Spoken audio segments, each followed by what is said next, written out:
Friends, എല്ലാവർക്കും മറ്റൊരു പുതിയ വീഡിയോയിലേക്ക് സ്വാഗതം. ഇന്നത്തെ വീഡിയോയിൽ നമ്മൾ നോക്കുന്നത് ഫ്രീലാൻസർ എസ് എ കരിയർ, അതായത് ഈ വർഷം തീരാറായി, ഇനി 2022 2022 എങ്ങനെ നിങ്ങൾക്കൊരു ഫ്രീലാൻസർ ആവാം. ഇപ്പം ഫ്രീലാൻസിന് വേണ്ട, അതായത് അതിൻ്റെ ഒരു കംപ്ലീറ്റ് ബിഗിനർ സ്റ്റെപ്സ് നമ്മൾ ഇന്നത്തെ ഈ വീഡിയോയിൽ ഡിസ്കസ് ചെയ്യുന്നുണ്ട്. അപ്പോൾ നമുക്ക് നേരെ വീഡിയോയിലേക്ക് പോകാം.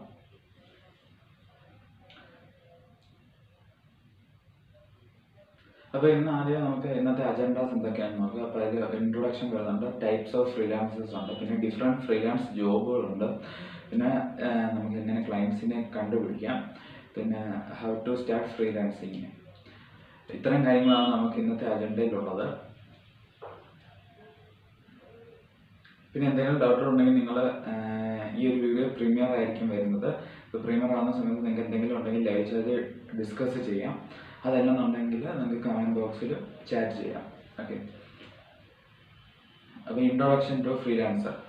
Freelancer is a self-employed person who offers service often working on several jobs for multiple clients at one time. Okay, അപ്പം അതാണ് ഫ്രീലാൻസർ. അതായത് സ്വന്തമായിട്ട് വർക്ക് എടുത്ത് ചെയ്യുക. അതല്ലെന്നുണ്ടെങ്കിൽ നമ്മൾ മറ്റുള്ള ആൾക്കാരുടെ ജോബുകൾ, അതായത് ഇപ്പോൾ മൾട്ടിപ്പിൾ ജോബ്സ് നമുക്ക് ചെയ്യാൻ പറ്റും. അതിനെയാണ് നമ്മൾ ഫ്രീലാൻസർ എന്ന് പറയുന്നത്. അതായത് ഒരേ സമയം ഇപ്പോൾ വേറൊരു കമ്പനിക്ക് വേണ്ടി ഒരാൾ വർക്ക് ചെയ്യുന്നുണ്ടെങ്കിൽ അത് ഫ്രീലാൻസർ ആണ്. ഓക്കെ, ജോബല്ല, അതായത് ഫ്രീലാൻസറായിട്ട് വർക്ക് ചെയ്യുന്നത്.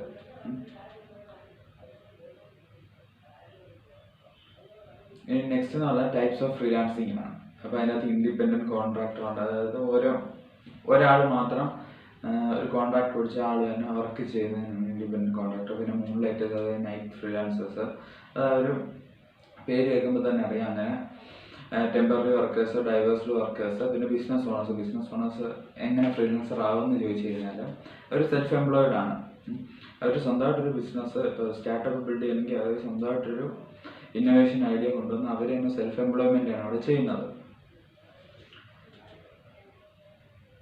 പിന്നെ ഡിഫറെൻറ്റ് ഫ്രീലാൻസ് ജോബുകളാണ്. അപ്പോൾ അതിൽ തന്നെ നമുക്ക് ഇഷ്ടം പോലെ കാണാൻ പറ്റും. Web development, mobile app development, creative designer, writing, copy writing, sales, security, finance, teaching, അങ്ങനെ ഇഷ്ടം പോലെ കാര്യങ്ങളുണ്ട്. ഇതെല്ലാം ഫ്രീലാൻസിങ് ജോബുകളാണ്. അപ്പോൾ നിങ്ങൾ ഏത് സ്കില്ലിലാണോ നിങ്ങൾക്ക് കൂടുതൽ താല്പര്യം, അല്ലെങ്കിൽ ഏതൊരു ഫീൽഡാണോ നിങ്ങൾക്ക് താല്പര്യം, ആ ഒരു ഫീൽഡ് റിലേറ്റഡ് ആയിട്ടുള്ള ടോപ്പിക്കുകൾ സെലക്ട് ചെയ്ത് നിങ്ങൾ അതിനെപ്പറ്റി കൂടുതൽ സ്കിൽസ് ഇമ്പ്രൂവ് ചെയ്തതിന് ശേഷം നിങ്ങൾ ഫ്രീലാൻസ് ജോബുകൾ എടുക്കാൻ തുടങ്ങുക. അപ്പോൾ ഇത്രയും കാര്യങ്ങൾ, ഇത് കുറച്ച് കാര്യങ്ങൾ മാത്രമേ ഞാൻ ഇവിടെ കൊടുത്തിട്ടുള്ളൂ. നമുക്ക് ഇഷ്ടം പോലെ ജോബുകളുണ്ട്. ഓക്കെ, പിന്നെ നമുക്ക് എങ്ങനെ ഫ്രീലാൻസിങ് സ്റ്റാർട്ട് ചെയ്യാം, അത് നമുക്ക് എപ്പോൾ വേണമെങ്കിലും സ്റ്റാർട്ട് ചെയ്യാവുന്ന കാര്യമാണ്. നിങ്ങൾക്ക് എപ്പോൾ വേണമെങ്കിലും സ്റ്റാർട്ട് ചെയ്യാം ഫ്രീലാൻസിങ്, അതിനൊന്നും ഒരു പ്രശ്നമില്ല. പിന്നെ അത് കുറച്ച് കാര്യങ്ങൾ നിങ്ങൾ ശ്രദ്ധിക്കണം. അതായത് നിങ്ങൾ ഇപ്പം ഒരു ജോബ് ഉള്ള ഒരാളാണെന്നുണ്ടെങ്കിൽ ഒരിക്കലും ജോബ് കിട്ടിയതിന് ശേഷം മാത്രം ഫ്രീലാൻസിങ് വന്ന് ഇറങ്ങരുത്. അതിനുമുമ്പ് തന്നെ നിങ്ങൾ വർക്ക് കിട്ടി കുറച്ചായതിനു ശേഷം മാത്രം നിങ്ങളുടെ ജോബ് കളയുക, നിങ്ങൾക്ക് കളയണമെന്നുണ്ടെങ്കിൽ. പിന്നെ നിങ്ങളുടെ സ്കില്ലിനെ പറ്റി ഞാൻ പറഞ്ഞ പോലെ തന്നെ നിങ്ങളുടെ സ്കിൽസ് ഇമ്പ്രൂവ് ചെയ്യുക. മാക്സിമം നിങ്ങൾ അതിനെപ്പറ്റി സ്റ്റഡി നടത്തിക്കൊണ്ട് നിങ്ങൾ ഇമ്പ്രൂവ് ചെയ്യാൻ ശ്രമിക്കുക സ്കിൽസ്. പിന്നെ കുറച്ച്, അതായത് നിങ്ങൾ ചെയ്തേക്കുന്ന പ്രൊജക്റ്റുകളെല്ലാം നിങ്ങളുടെ പോർട്ട്ഫോളിയോയിൽ ആഡ് ചെയ്യണം. ഇപ്പോൾ ഒരു വെബ് ഡെവലപ്പർ ആണെന്നുണ്ടെങ്കിൽ അവർക്കൊരു വെബ്സൈറ്റ് പോർട്ട്ഫോളിയോ ആയിട്ട് വേണം. ഇപ്പോൾ ഒരു വീഡിയോ എഡിറ്റർ അല്ലെങ്കിൽ ഗ്രാഫിക് ഡിസൈനേഴ്സ് ആണെന്നുണ്ടെങ്കിൽ അവരൊരു വീഡിയോ ആയിട്ട് ഇപ്പോൾ യൂട്യൂബ് അപ്ലോഡ് ചെയ്ത് കഴിഞ്ഞാൽ അത് നിങ്ങളുടെ ഒരു പോർട്ട്ഫോളിയോ ആണ്. ഓക്കെ, നിങ്ങളൊരു ചാനൽ ക്രിയേറ്റ് ചെയ്ത് അതിൻ്റെ അകത്ത് നിങ്ങളെ ഷോക്കേസ് ചെയ്യുമെങ്കിൽ അതൊരു പോർട്ട്ഫോളിയോ ആണ്. ആ രീതിയിൽ നിങ്ങൾ പോർട്ട്ഫോളിയോസ് എല്ലാം നിങ്ങൾ ഡെവലപ്പ് ചെയ്തെടുക്കുക. എന്നിട്ട് നിങ്ങൾ ചെയ്തേക്കുന്ന പ്രൊജക്റ്റുകൾ ആഡ് ചെയ്യുക, അങ്ങനെയുള്ള എല്ലാ കാര്യങ്ങളും. പിന്നെ സോഷ്യൽ മീഡിയാസിലെല്ലാം ആക്റ്റീവ് ആക്കുക. നിങ്ങൾ കുറേ കാര്യങ്ങൾ ആൾക്കാരിലേക്ക് എത്തിക്കുക. എന്നാൽ മാത്രമേ ആൾക്കാർക്ക് അറിയത്തുള്ളൂ നിങ്ങൾ ഏത് ജോബാണ് ചെയ്യുന്നതെന്നുള്ളത്. അതായത് നിങ്ങൾ മാത്രം അറിഞ്ഞുകൊണ്ടിരിക്കുകയാണെങ്കിൽ ആൾക്കാർ വരത്തില്ല. അപ്പോൾ അത് നല്ല രീതിയിൽ ഷോക്കേസ് ചെയ്യുക നിങ്ങളുടെ പ്രൊജക്റ്റ്. ഓക്കെ, പിന്നെ ഇതെല്ലാം ഒരുമിച്ച് തന്നെ നിങ്ങൾ ചെയ്യുന്ന സമയത്ത് ചിലപ്പം അതായത് നോൺ ഡിസ്ക്ലോഷർ അഗ്രിമെൻറ്റ് വല്ല നിങ്ങൾ സൈൻ ചെയ്യുക, അങ്ങനെ എന്തെങ്കിലും ഉണ്ടെന്നുണ്ടെങ്കിൽ നിങ്ങൾ അത് മാറ്റിയതിനു ശേഷം ബാക്കിയുള്ള പ്രൊജക്റ്റുകൾ അത് നിങ്ങളുടെ പോർട്ട്ഫോളിയോ ഉറപ്പായിട്ടും വെച്ചിരിക്കണം. ഓക്കെ, പിന്നെ നിങ്ങളുടെ പ്ലാൻ ചെയ്യുക, നിങ്ങളുടെ ഗ്രോത്ത് എങ്ങനെയൊക്കെയാണ്. നിങ്ങൾക്ക് നല്ല രീതിയിൽ വർക്ക് കിട്ടുന്നുണ്ടെങ്കിൽ അതിനനുസരിച്ച് പിന്നെ നിങ്ങൾക്ക് കുറേ കാലം കഴിയുമ്പോൾ നിങ്ങൾക്ക് വേണമെങ്കിൽ അതൊരു ബിസിനസ് ഏജൻസി ആക്കി മാറ്റാം.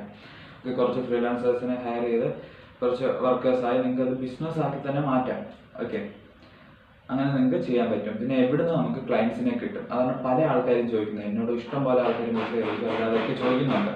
അപ്പം എവിടുന്ന് ക്ലയൻസിനെ കിട്ടും, ബ്രോയ്ക്ക് എനിക്ക് ക്ലയൻസിനെ പിടിച്ചു തരാമോ അങ്ങനെയുള്ള കാര്യങ്ങളെല്ലാം ചോദിക്കുന്നുണ്ട്. അപ്പോൾ അതിനെല്ലാം നമുക്ക് ഒരു എന്താ പറയുക, നിങ്ങൾ കൂടുതൽ ആൾക്കാർ ചോദിച്ചു വയ്ക്കുന്നത്, അതായത് ഫ്രീലാൻസിങ് പോർട്ടലിൽ പോയതിന് ശേഷമാണ് വരുന്നത്, അവർക്ക് വർക്ക് കിട്ടാതാണ് വരുന്നത് ചോദിച്ചുകൊണ്ട്. അപ്പം നമുക്ക് അതിനു വേണ്ടി നിങ്ങൾ ലോക്കലി ഞാൻ പറഞ്ഞ പോലെ നിങ്ങൾ മാക്സിമം ഇൻ്റർനെറ്റിൽ ആക്റ്റീവ് ആയിക്കൊണ്ട് നിങ്ങൾ ഷോക്കേസ് ചെയ്യുക നിങ്ങളുടെ കാര്യങ്ങൾ. അതല്ല നിങ്ങൾ മാത്രം അറിഞ്ഞുകൊണ്ട് അല്ലെങ്കിൽ നിങ്ങളുടെ വീട്ടുകാർ മാത്രം അറിഞ്ഞുകൊണ്ടിരിക്കുക എന്നുണ്ടെങ്കിൽ നിങ്ങൾക്ക് ഒരിക്കലും വർക്ക് കിട്ടാൻ പോകുന്നില്ല. നിങ്ങൾ മാക്സിമം ഷോക്കേസ് ചെയ്യുക, നിങ്ങളുടെ പരമാവധി നിങ്ങളത് മാർക്കറ്റ് ചെയ്യുക നിങ്ങളെ തന്നെ. അപ്പം നിങ്ങൾ നല്ല രീതിയിൽ പ്രൊജക്റ്റ് ചെയ്തിരിക്കണം, പിന്നെ നിങ്ങൾക്ക് നല്ല സ്കില്ല് ഉണ്ടായിരിക്കണം. എന്നിട്ട് വേണം നിങ്ങൾ മാർക്കറ്റിങ് തുടങ്ങി നിങ്ങൾ നല്ല രീതിയിൽ ഷോക്കേസ് ചെയ്ത് നിങ്ങൾക്ക് നല്ല ക്ലയൻസിനെ തന്നെ കിട്ടും. ഓക്കെ, അപ്പോൾ ഇൻസ്റ്റാഗ്രാമിൽ തന്നെ നിങ്ങൾക്ക് കുറേ പോസ്റ്റുകൾ നിങ്ങൾ അപ്ഡേറ്റ് ചെയ്തിടുക. ഇപ്പം ഒരു ഗ്രാഫിക് ഡിസൈൻ ആൾക്കാർ ചെയ്തിരിക്കുന്ന വർക്കുകളെല്ലാം ഇൻസ്റ്റയിൽ പോസ്റ്റ് ഇട്ട് നിങ്ങൾക്ക് നല്ല രീതിയിൽ റീച്ച് എടുക്കാൻ പറ്റും. അങ്ങനെയല്ല, ഏതൊരു സ്കില്ലാണെന്നുണ്ടെങ്കിൽ നിങ്ങൾക്ക് ഇൻ്റർനെറ്റിൽ തന്നെ നിങ്ങൾക്ക് FB പേജ് യൂസ് ചെയ്തുകൊണ്ടും ട്വിറ്ററിലും ലിങ്ക്ഡിനിലും എല്ലാത്തിലും നിങ്ങൾക്ക് ഷോക്കേസ് ചെയ്ത് നിങ്ങൾക്ക് വളർത്താൻ പറ്റും നിങ്ങളുടെ ഈ ഒരു സ്കില്ല്. ആ ഒരു സ്കില്ലിൻ്റെ നെറ്റ്വർക്കിങ്. ഓക്കെ, അപ്പോൾ നിങ്ങൾ നല്ല രീതിയിൽ നെറ്റ്വർക്കിങ് ഡെവലപ്പ് ചെയ്തെടുക്കുക. അതല്ലാതെ നിങ്ങൾ ആൾക്കാരിൽ മാത്രം ഒതുക്കുകയാണെന്നുണ്ടെങ്കിൽ, ഒരാളിലോ രണ്ടാളിലോ ഒതുക്കുകയാണെന്നുണ്ടെങ്കിൽ നിങ്ങൾക്ക് വർക്കുകൾ കിട്ടാൻ പോകുന്നില്ല. അപ്പോൾ അതുകൊണ്ടാണ് നിങ്ങൾ സ്റ്റാർട്ട് നെറ്റ്വർക്കിംഗ്. ഓക്കെ, പല ആൾക്കാരുമായിട്ട് നിങ്ങൾ സംസാരിക്കുക, എന്നാൽ മാത്രമേ നിങ്ങൾക്ക് നല്ല സ്കിൽസ് ഇമ്പ്രൂവ് ചെയ്യാനും പറ്റത്തുള്ളൂ, നിങ്ങൾക്ക് നല്ല നോളജ് കിട്ടത്തുള്ളൂ. അപ്പോൾ നിങ്ങൾക്ക് ലോക്കലി ഇനിയും ചെയ്യാൻ പറ്റും. അതായത് നിങ്ങളുടെ ലൊക്കാലിറ്റി ഉള്ളത്, നിങ്ങളിപ്പോൾ ഒരു ഏരിയയിലാണെങ്കിൽ ആ ലൊക്കാലിറ്റിയിൽ ഉള്ള ആൾക്കാരെ അറിയിക്കുക. അതുപോലെ വാട്സപ്പിൽ സ്റ്റാറ്റസ് ഇട്ടും നിങ്ങളുടെ ഫ്രണ്ട്സിനും റിലേറ്റീവ്സിനും എല്ലാവരെയും അറിയിക്കുക. ഓക്കെ, നിങ്ങൾ ഇന്ന കാര്യങ്ങളാണ് ചെയ്യുന്നത്. അപ്പോൾ അവർക്ക് ആരെങ്കിലും ഉണ്ടെന്നുണ്ടെങ്കിൽ അവർ സജസ്റ്റ് ചെയ്യും. അടുത്തത് ഫ്രീലാൻസിങ് പോർട്ടേഴ്സാണ്. അപ്പോൾ അത് ബിഗിനേഴ്സിനാണെന്നുണ്ടെങ്കിൽ നിങ്ങൾക്ക് അപ്വർക്കോ ഫൈവറോ ചൂസ് ചെയ്യാവുന്നതാണ്. പിന്നെ അതിനുശേഷം നിങ്ങൾക്ക് പല ഫ്രീലാൻസിങ് പ്ലാറ്റ്ഫോംസ് നിങ്ങൾക്ക് യൂസ് ചെയ്യാം. ഓക്കെ, അപ്പോൾ ഇതിനകത്ത് freelancers, Upwork, Fiverr, Toptal, people per hour, ഇങ്ങനെ ഇഷ്ടം പോലെ ഉണ്ട്. അപ്പോൾ ഈ ഒരു ഫ്രീലാൻസിങ് പോർട്ടേഴ്സിൻ്റെ ഗുണമെന്ന് പറഞ്ഞു കഴിഞ്ഞാൽ നിങ്ങൾക്ക് പേയ്മെൻറ്റ് കറക്റ്റായിട്ട് തന്നെ കിട്ടും. ഓക്കെ, അതിനൊരു ഡിലേ വരുന്നത് നിങ്ങൾ ഇപ്പം നിങ്ങളുടെ ഒരു വർക്ക് പ്രൊപ്പോസൽ നിങ്ങൾ അയച്ചാൽ അത് ക്ലയൻറ്റ് അപ്രൂവ് ആയി കഴിഞ്ഞാൽ ക്ലയൻറ്റ് എന്തായാലും പേയ്മെൻറ്റ് അടയ്ക്കണം. അതിനുശേഷം മാത്രമേ നിങ്ങൾ വർക്ക് സ്റ്റാർട്ട് ചെയ്യത്തുള്ളൂ. ആ ഒരു പേയ്മെൻറ്റ് അടയ്ക്കുന്നത് നമ്മുടെ ഈ ഒരു കമ്പനി സെറ്റപ്പ് ഫൈവറിലാണെങ്കിൽ ഫൈവറിന് ചെല്ലും. അതിനുശേഷം നിങ്ങൾ കംപ്ലീറ്റ് ആയി വർക്ക് തിരിച്ച് അപ്രൂവ് ആക്കി, അതായത് ക്ലയൻറ്റ് അപ്രൂവ് ആക്കിയതിന് ശേഷം മാത്രമേ നിങ്ങൾക്ക് ആ ഒരു പേയ്മെൻറ്റ് നിങ്ങളുടെ അക്കൗണ്ടിലേക്ക് എത്തുള്ളൂ. അതായത് 14 days ഓരോ ഇതിനും ഞാൻ കൂടുതലും ഫൈവറിലാണ് വർക്ക് ചെയ്യുന്നത്. അപ്പോൾ ഒരു 14 days പെൻഡിങ് ക്ലിയറൻസും കൂടി ടൈം പീരീഡ് ഉണ്ട്. അപ്പോൾ അതെല്ലാം കഴിഞ്ഞതിന് ശേഷം നിങ്ങൾക്ക് പേയ്മെൻറ്റ് കറക്റ്റായിട്ട് കിട്ടും. ഇപ്പോൾ അതെല്ലാം നിങ്ങളിപ്പോൾ ഇൻസ്റ്റയിൽ കൂടെ അല്ലെങ്കിൽ പല സോഷ്യൽ മീഡിയയിൽ കൂടെ അല്ലെങ്കിൽ ലൊക്കാലിറ്റിയിലുള്ളവരെ എടുക്കാൻ നിങ്ങൾ ആ പേയ്മെൻറ്റിൻ്റെ കാര്യങ്ങൾ കറക്റ്റായിട്ട് തന്നെ പറയുക. അതിനുശേഷം മാത്രം വർക്ക് ചെയ്ത് തുടങ്ങുക. അല്ലാതെ വർക്ക് ചെയ്തെല്ലാം കംപ്ലീറ്റ് ചെയ്ത് കൊടുത്തതിന് ശേഷം പേയ്മെൻറ്റ് വാങ്ങാനിരിക്കരുത്. അതിൻ്റെ അഡ്വാൻസ് കാര്യങ്ങൾ എല്ലാം അതെല്ലാം ഓരോരുത്തരുടെ ഇഷ്ടമാണ്. നിങ്ങളുടേതായ രീതിയിൽ നിങ്ങളത് പ്ലാൻ ചെയ്ത് റെഡിയാക്കുക. ഓക്കെ, പിന്നെ നമുക്ക് വർക്ക് പ്രൊപ്പോസൽസ് ആണ്. ഈ പറഞ്ഞ പോലെ നമുക്ക് അത് റിട്ടേൺ ഡോക്യുമെൻ്റ് ആണ്. അതായത് വർക്ക് പ്രൊപ്പോസൽ എന്ന് പറഞ്ഞാൽ ഇപ്പോൾ നമുക്കൊരു ഗിഗ് വന്നു കഴിഞ്ഞാൽ ആ ഗിഗ് നമുക്ക് കോട്ട് ചെയ്ത് നമുക്ക് എത്ര രൂപ, ഇപ്പോൾ ക്ലയൻറ്റ് അപ്ലോഡ് ചെയ്യുകയാണ് ഒരു വെബ്സൈറ്റിന് എത്ര രൂപ, അപ്പോൾ നമ്മൾ അതിൻ്റെ ഡീറ്റെയിൽസ് കാര്യങ്ങളൊക്കെ ചോദിക്കും. അതിന് ശേഷമായിരിക്കും നമ്മൾ അതിൻ്റെ ഒരു വർക്ക് പ്രൊപ്പോസൽ നമ്മൾ എഴുതിയതിന് ശേഷം അത് ചിലപ്പോൾ നമ്മൾ വേർഡിൽ എഴുതി അയക്കുമായിരിക്കും. അതല്ലെന്നുണ്ടെങ്കിൽ റിട്ടേൺ ഡോക്യുമെൻ്റായിട്ടായിരിക്കും. അങ്ങനെ പല രീതിയിലായിരിക്കും നമുക്ക് ചെയ്യാൻ പറ്റും. ഓക്കെ, അങ്ങനെ വർക്ക് പ്രൊപ്പോസൽസ് നിങ്ങൾ ചെയ്യുക.